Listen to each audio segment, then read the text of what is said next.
Hello there, and welcome back to another the Respect There 40 days to a deeper connection with God and our husbands. We are on day 33 today. It's called Lights Out, and the verse is Hebrews 12:14. Make every effort to live in peace with all men and to be holy. Without holiness, no one will see the Lord.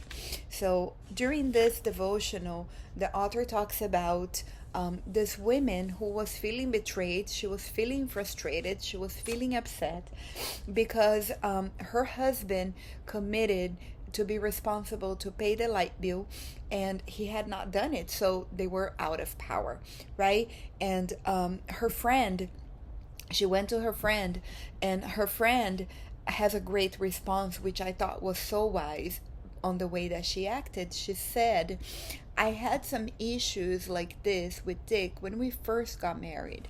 I remember one winter he had been especially negligent in taking care of the power bill. We had 3 little kids at the time, and Joey was still a baby. I remember feeling just like you do. When the third notice of the power bill showed up, I did not cry, I did not scream at him. I told him that it was the last one that they would send before they shut off our power.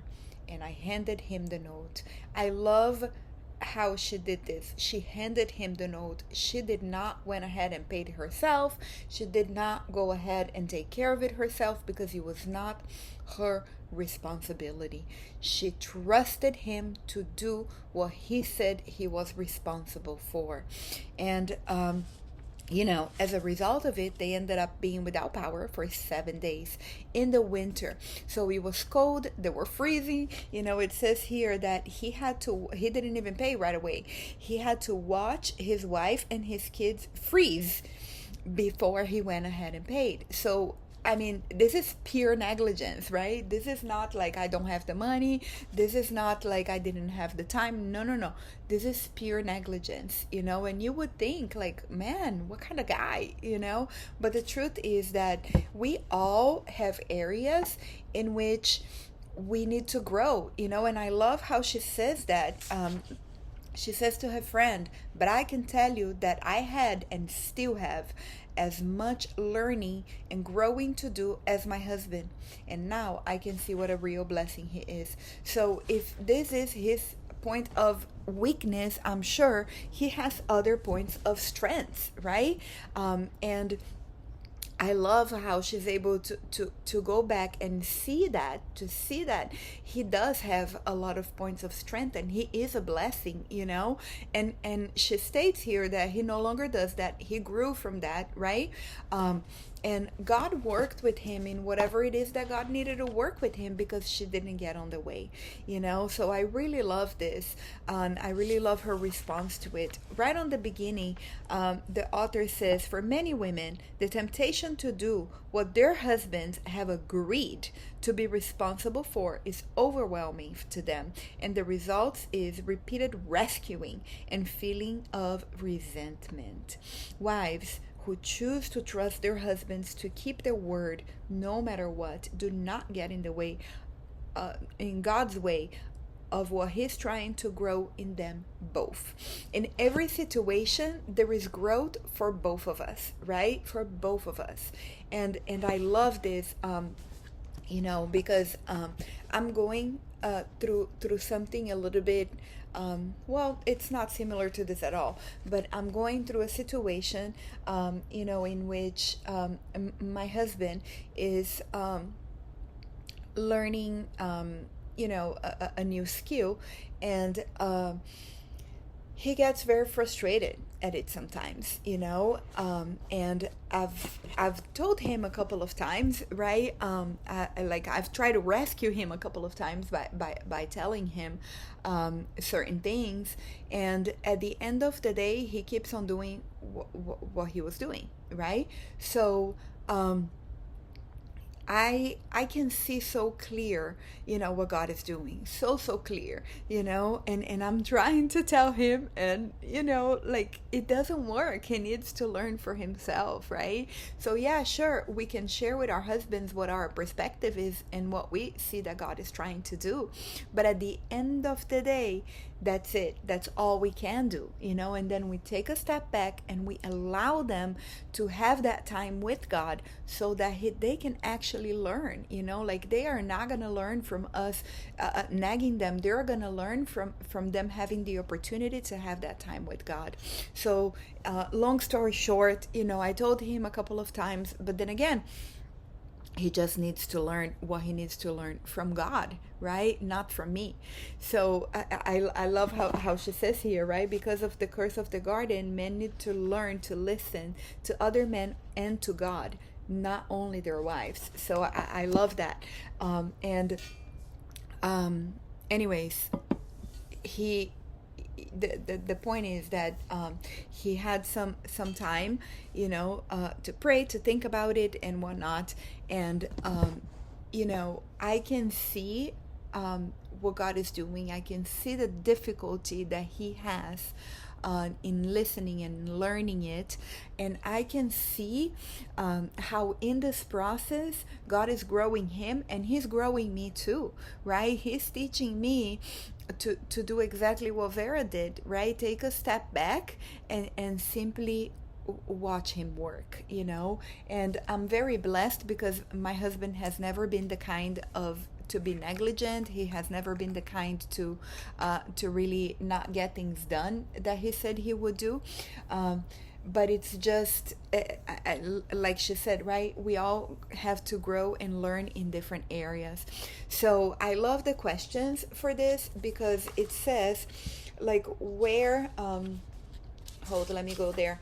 So what about you? Have you ever gotten in God's way by rescuing your husband? And I don't know that we all realize this, but when we step into rescue people, we are breeding a codependent relationship, because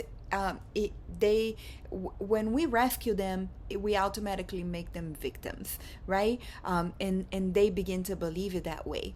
Does that make sense? So rescuing is not a good thing, not even for our children, and I mean, of course, I'm not talking about little babies that they're gonna put their fingers in the little electric plug, and you don't go rescue them from getting shocked. That's not what I'm talking about, but what I am talking about is rescuing them, and therefore being in the way of God teaching them something important, so I think that we often do that without realizing what kind of relationship we're breeding, and that breeds codependency.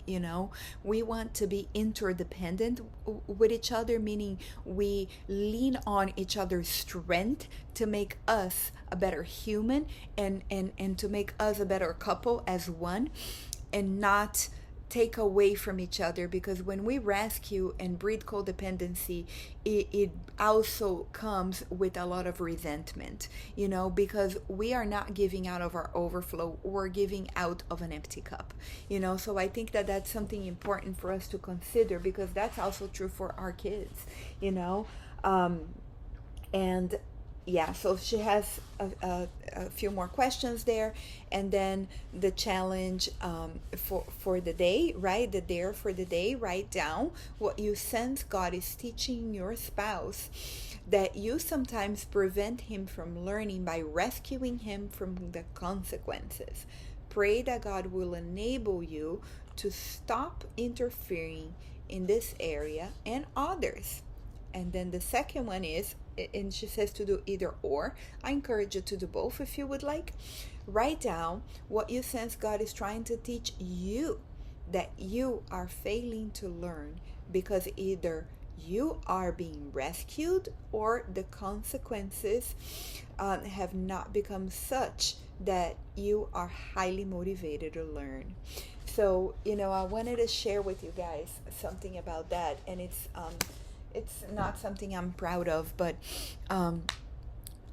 earlier in my marriage with my husband, I kept on getting into depth, and it was just, like negligence of my part, and just inconsequential things that I didn't think through, whatever, and my husband kept on rescuing me. He would always come and take care of it. He would always and cover for me, and I kept on doing it, right? And then there was this one time that I told him, what had happened, and he's like, "Oh, wow, again." I'm like, "Yes, I'm so sorry, this and that, And he's like, "Oh, no problem. You don't have to be sorry." And then he tells me, "What are you gonna do about it?" And I look at him like, "What do you mean, what I'm gonna do about it? I'm telling you so you can do something about it for me, right? So you can rescue me, so you can cover for me." And I didn't say all of that, of course. I just kept on looking at him, and he repeated. He's like, "What are you gonna do about it?" And at that moment, I had a spark, of revelation, and I saw what God was doing. I saw it so clearly. God telling me He's been rescuing you all this time. And that's it. You need to take responsibility for this now. You need to bear with the consequences for this now, and you're going to take care of it. I'm here. I'm going to help you, but I will no longer allow him to cover you in this area, because I'm trying to teach you something that you were not learning. So that was such a beautiful moment for me, because although I felt the weight of the consequences of my mistake, and I felt the weight of having to deal with it for myself, I also learned, and never again after that time did this happen, because my husband simply allowed me to bear the weight of my own consequences, So I just wanted to share that with you, because this is profound, like it's very profound, and we don't notice, we're doing it out of love, and we're doing it sometimes for our own sake, right? Well, if he doesn't pay the light bill, we're gonna have no light, you know what I mean?